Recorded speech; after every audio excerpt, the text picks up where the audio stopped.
Suami dobrak kamar, istri bersama pria lain keluar berbalut sarung. Ending tak terduga, masih cinta.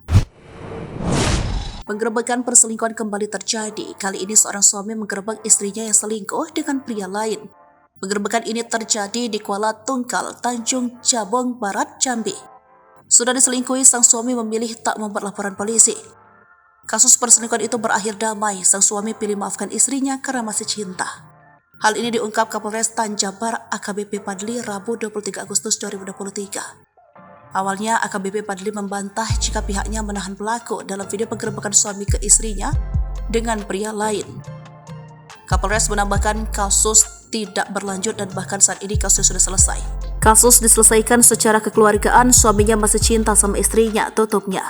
Beredar video penggerebekan suami ke istrinya yang diduga selingkuh. Dari narasi yang beredar di media sosial, penggerebekan ini terjadi di Kuala Tungkal, Tanjung Jabung Barat. Dalam video yang viral berdurasi 1 menit 29 detik, terlihat seorang pria berkaos merah mendobrak pintu rumah bedeng. Setelah pintu terbuka, pria langsung masuk dan melewati beberapa ruangan. Dan dari dalam ruangan, keluarlah seorang wanita yang mengenakan sarung untuk menutupi badannya.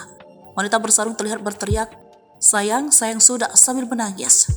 Pada video juga terlihat seorang pria lain yang diduga menjadi selingkuhan si wanita. Pria berkaos merah terlihat berteriak, "Kau ngapa di sini?" Wanita itu kembali menjawab, "Sudah sayang." Terlihat dari video tersebut, laki-laki berbaju merah dengan nada yang cukup keras mengatakan, "Kau ngapa di sini? Kau bukan bini aku lagi."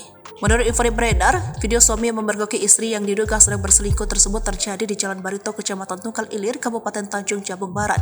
Pada video yang lain berdurasi 40 detik tersebut di mana masyarakat sudah mengelilingi pasangan yang bukan suami istri tersebut.